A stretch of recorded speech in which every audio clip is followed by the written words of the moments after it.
Everybody back for another episode. So got pretty much done last time. I'm really hoping by the end of this one we can move this thing under its own power. So I got a few things done off camera. Let's see what I got, and let's see what we're gonna do. No, you're not bringing home another piece of junk.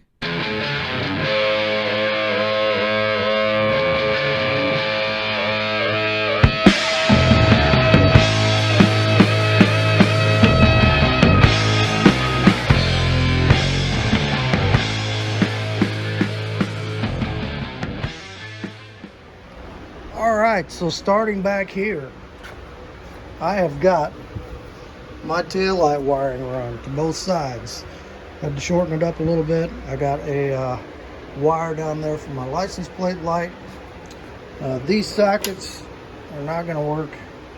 Came out of the van. It's got these type of sockets in it, and these are pretty ate up, so I got some replacements coming for those. So we're good with that. I got that wiring and the fuel tank wiring, and the fuel tank sending unit is working. Got it all run up here, and here's my turn signal wiring and turn signal, brake light, and stop lights. So I know where that goes. I got to get a wiring diagram for the Corvair to figure out where these go and mate the two together. But other than that, I'm just about there. Got all some grounds landed that I didn't have before, and now my power window motors are working, so I'm happy with that. If you watched the last video, we had to shorten up the accelerator cable a little bit. We did that. Got that working nice now. So I need to figure out my 700R4 TV cable. And I think what I'm going to end up doing, because this bracket is going that way and the cable needs to come this way. So here's the cable. I think I need a longer one. What I'm going to end up doing is welding me a little bracket extension on here and put it out here, and then we'll make a bracket and we'll put this cable like this with an adjustment on it, so it will pull that cable that way when the throttle's going that way. So that's good. I got all my wiring in the plastic wire mold now. Everything's tightened up, everything's landed. What else are we doing? We got the Terminator shift knob. My wife's like, that thing looks evil. I said, it's not evil, it's Arnold Schwarzenegger. But and then I bled all the brakes. I got to this one and broke the bleeder off. I thought I had bought new calipers for these. I think I just bought a new caliper for the other side. So I kind of wish I hadn't have thrown the old ones away now, but they look pretty rough too. So I guess we'll pick up another caliper tomorrow after work. Other little things, like if you look at that inner tire run in, I had to get a 90-degree grease fitting to be able to grease that thing. I got those in. Finished all my cotter pins. I got some more wires run down here. I need to build a brake light switch bracket. It's going to go here, brake light and brake light front, transmission lock up, cancel, back. So I got to build a bracket for that, and then exhaust kit here, and got some glass packs over there. So I think this episode I'm going to work on let's get the brakes wrapped up and let's get the exhaust on it, and then I should be able to pull this dude out. And I got to move some cars around, like I said in the last video. We're gonna take this one, we're gonna spin it around, put it in the middle here on some car dollies once I clean this up. This guy's gonna go over there because that's the easiest shot out the driveway. And then the parts linking for the wagon is coming over here. So that's kind of what we're doing. Okay, I'm gonna go ahead and pull that caliper, and got that new one coming. we'll get that changed out. We'll get this bled and throw some tires on this thing and see if we got some brakes. Actually, I might get some of my exhaust on there before that because I already got it on jack stands. Let's get that part of the exhaust done and get the pipes down, sweeping under the cab before I put this thing back down on the ground. So anyway, cruising right along. So thanks everybody for checking it out, and be back in just a bit. Okay, rolling right along. So I went ahead and got the new mechanical fuel pump, and this one works, but I noticed that the arm on this one, it was a little bit different shape than the arm on the old one. The old pump looked like a new pump, but I think they had the wrong pump on it, is why it wouldn't pump. It wasn't hitting that cam lobe good. So anyway, that's done. New caliper, got them bled, got a good pedal, so I think we're good there. And I started putting exhaust pipes together, and I'm gonna let them cool off, and then I will show you what they look like. I'm gonna do, you know, whoever had this 292 before did the deal where they split the exhaust. I mean, that's okay. I'm gonna go ahead and use that. I mean, really, what's the point? It's probably 130 or 150 horsepower motor. It'd have been fine with the one exhaust, but I ordered a dual exhaust kit. It's got dual outlets on it. We'll go ahead and use it. Maybe it'll run the quarter mile in 23 seconds instead of 24 seconds. But anyway, getting these welded up, and what I'm going to do is I'm going to come down here. I'm going to run the two pipes together coming out of here, and then one of them is going to run above the cross member there and come out this side in front of the back wheel. The other one, I'm going to, once I get past the transmission pan, I'm going to take it over to the other side of the transmission and run the other pipe out that side. So do duals on each side, and have a lot of pipe left over with that kit. Actually, it's not going to take that much to do it. There's quite a bit in there. That was only $129, I think, from Jags or Summit or Amazon or one of them. But okay, anyway, so we're looking good here. Let me let those cool off. I'll get those bolted back up, and then we will see where we go from there. Okay, so I have been working on exhaust, and you can see I got my pipes down there, and I'll show you what we did. So here they are coming out, and I've got one coming out there. We're gonna have to cut that off. It's a little long, and then I made one to cross over to the other side, and they both come out inside of the cross member here. So I'm gonna put my I wanted to bring the exhaust pipes out the side, but I don't know. I'll have to look at the length of those glass backs and see if it's too close or not. I may have to just bring them back and put some turn downs on them, or go ahead and work out some pipes going over the back axle. But anyway, for now, we got all this on. We got the hangers on. We got everything tightened up.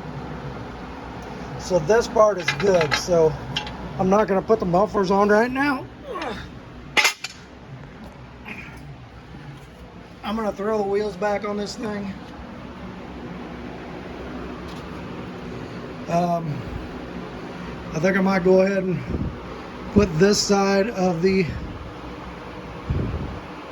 doghouse panel back on and go ahead and bolt a seat in this thing. Just bolt the driver's seat in so we can see if this thing is going to move.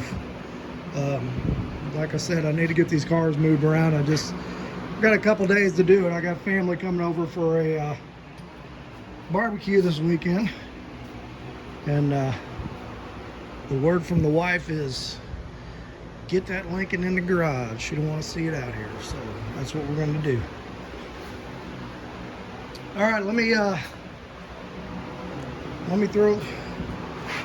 I'll tell you what. Let's see what it sounds like just through the straight pipes. Said I don't have mufflers on it yet, but it's got to sound better than what it did with the coming out straight manifolds.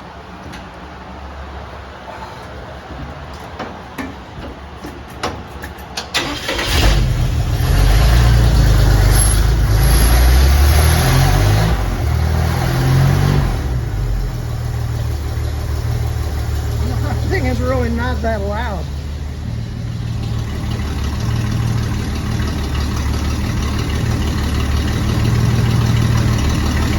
By the time I put them glass packs on and put some lights on the back, that was probably going to be pretty funky.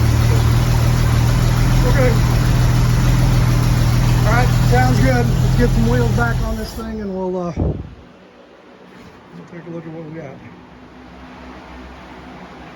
Alright, I'll tell you what, I am so happy to see this thing sitting on all 4 feet again. And just know that we got so much of this done. So here's what we're going to do today. I took the side panels, and on the bottom edge and on that back edge, I got some of this foam tape, that adhesive foam tape, and put that on there just to kind of cushion that, keep it from rattling. So I'm going to get both sides of the doghouse on. I'm going to clean that seat up and get it mounted where it's going to go. And then I need to cut a plate that's going to be the cover for this. And once that is probably all we're going to do to it for this video, because then I am going to see if this thing will move. I haven't tried putting it in gear or anything yet. But I need to get it moved out and get these cars moved around. So let's get this stuff finished up. Let me get the sides on there. We'll get the seat mounted. We'll get that cover made. And then we're going to see for the first time will this thing actually start up, go into gear, and move under its own power. So I'm hopeful. I think I might need to go back and bleed the brakes again. I was just kind of feeling on them, and it feels like you got to give it a couple of pumps to get a good pedal. And then that wheel cylinder back there, when I was bleeding it, I could not get much fluid out of it, and the bleeder was good. It wasn't clogged up. I'm wondering if that wheel cylinder might be bad, because I took the line off of the wheel cylinder and tried it, and I was getting plenty of fluid there. So maybe putting one wheel cylinder on it too. But and then I ordered a bunch of parts for it here that came in. Getting a little bit of a cough here. So we got an overflow tank. I got a Universal 700R4 cable kit that we're going to try to make work. We got a heat shrink. We got some more heat shrink. Got a universal headlight switch. Just some toggle switches I needed for this and something else. Radiator cap. I think that's it. Oh, I also got the light sockets for this thing. They're around here somewhere. This thing. Yeah.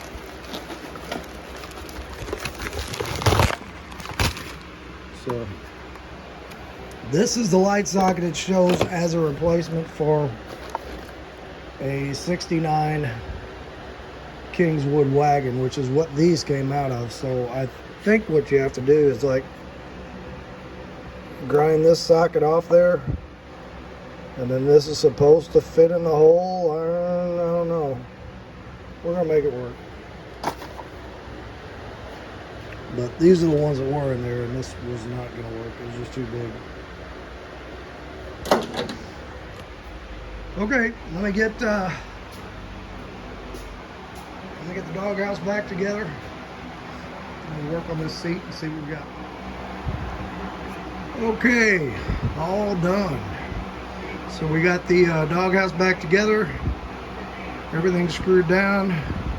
Got my foam tape, insulation's in there. It's ready to roll. There's nothing. And I like the way this thing came out because there's really plenty of room to work inside the thing from the top or from the bottom. So I think that's pretty good. So anyway, let's I want to kind of figure out where this seat's going to go. And I need to do something for the other side of that bracket. So I cut that pedestal in half.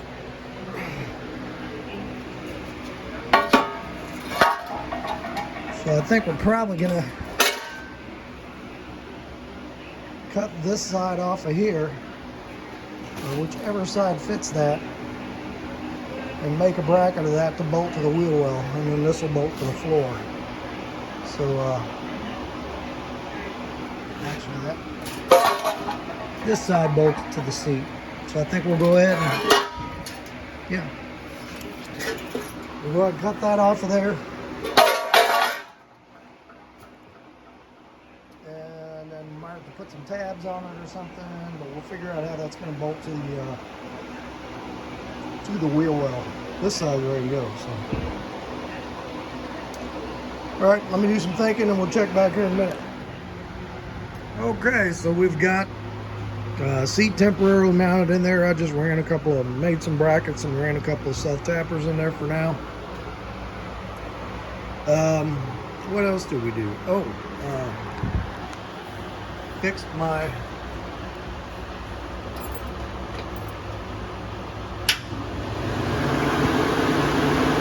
that is my cooling fan override switch. So if the temperature sensor on the for the cooling fan fizzes out and doesn't work, I got a switch I can throw and override it and turn that fan on. So that's a good thing to have. But okay, I think we're ready. We're gonna fire this baby up and see if it will make its maiden voyage, just pulling it out of the garage. And maybe we'll pull it back in a little bit. Maybe we'll pull it out a little bit. But I need to do that and start some major cleaning in here. So let's fire it up and see what it's gonna do.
Definitely got some air in the brakes. Had to pump them to get some brake action going, but hey, it moves. I'm happy. So yeah, I've been waiting for that for a long time. Can't go very far. Only got 2 lug nuts on each wheel. Okay, so let's get to cleaning. Let's get the stars moved around, and then we'll take one final look at what things look like. And that'll be it for this video. And we'll get a word from the Lord. And then we'll figure out where we're going from there. But Be back after the cleaning process. Okay, there we go. We got everything moved around. We got the truck on this side. We got the wagon in the middle. And we got the Lincoln over there. And there's not a lot of room left in here. So, as soon as we get the truck wrapped up into the month or so, we'll start stripping this thing down and get it out of here. But I think we're going to use a lot of this car. So, anyway, that is going to do it for this video. And appreciate you coming along. And next one, I think we're going to work on that transmission cable, that TV cable. And I'm going to go through the brakes again. I think I've got one bad wheel cylinder we're going to replace. And we'll see if brakes are working good, if transmission is shifting good. We are going to cruise this thing at least down the street a little bit and see how it does. So today is the 12th. The goal is our church car show is the first Saturday of July. I'm hoping to have this there. So that's what we're shooting for. In some type of completed form or another. Whether everything's done on it, probably not, but as long as I can get there and back without killing myself or getting arrested, I think we'll be all right. So, okay, let's get a word from the Lord and we'll call it on this one. Hey all, thanks for coming along on the video today. And man, we're getting close. I'm getting excited. I'm ready to drive it. So we're having a good time with it. Now I know lately in the last few videos, I'm not showing as much as the actual work. I'm just saying, here, I'm going to do this and then turn the camera off and turn it back on after it's done. Because I put 55 parts out, videos out on this truck, and I'm really trying to push it and get to the end. And so we're kind of speeding up that portion of the videos because I want to get on my other project, and I'm sure people are who watch the channel are ready to see something else other than that truck. So, but I appreciate everybody hanging in there. Anyway, for a message today, last night I was talking on Facebook with a lady. I don't know, I started to say young lady, I don't know how old she was, but we were and she was a Catholic, and I used to go to the Catholic church years ago, then I went to the Methodist church for a while, and then I go to the Baptist church. So kind of had a different mix of theologies there over my life in the church. And we were talking about Holy Communion. And if you are a Catholic, if you've ever been Catholic, you understand that the Catholics believe in transubstantiation, where when the priest blesses the bread and the wine, that in its elemental form, even though it doesn't physically change, it becomes the body and blood of Christ. The Lutherans believe similar, pretty close to the same thing. Methodists and Baptists believe that when you participate in the Eucharist, when you take communion, that it is a representation. It's still very reverent. You're still honoring that sacrifice that Christ made. But the bread and the wine is a representation of and symbolizes his body and blood, not is his actual turns into his body and blood. So we kind of went back and forth over this a while, and I explained, my thinking on it. She explained her thinking on it. And it kind of got a little heated there at some point. And finally I said, I really think what we need to be doing as a Catholic and a Baptist, two people of two separate Christian denominations, we need to be talking about what we have in common, and we need to be reaching across the aisle to each other. We need to be talking about our unity in Christ and the awesomeness of his sacrifice and our salvation, and talking how can we bring together, how can we bring people to the Lord. Not nitpicking at some of what I believe are minor philosophical differences in the faiths. My mom used to say, when we go to heaven, we're going to be surprised by who's there and who's not there. And I firmly believe that when we go to heaven, we are going to see Baptists and Catholics and Methodists and Presbyterians and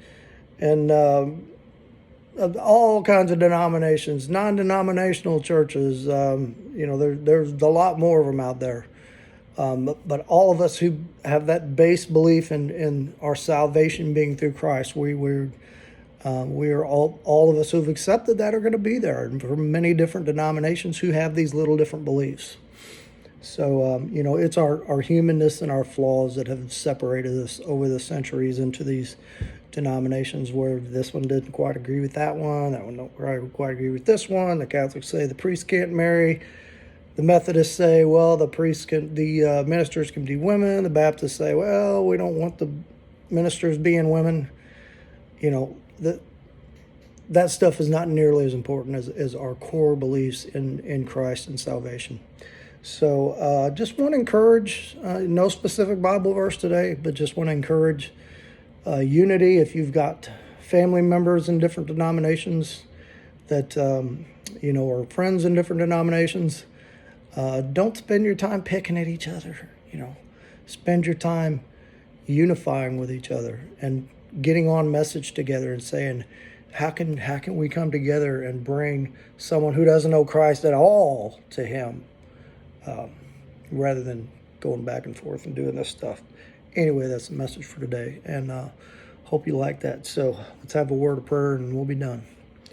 Father, I just thank you for your divine message to us. We thank you for salvation, and we know we are flawed beings, and sometimes we get it in our head that we are right no matter what, and we ask for humility, and we ask that we'd be pleasant to others, and just that we would find unity in you and not divisiveness. And we ask this in the name of your precious Son, Jesus. Amen. All right, hit like, hit subscribe, leave a comment. Thanks everybody for watching, and we'll be back on the next one.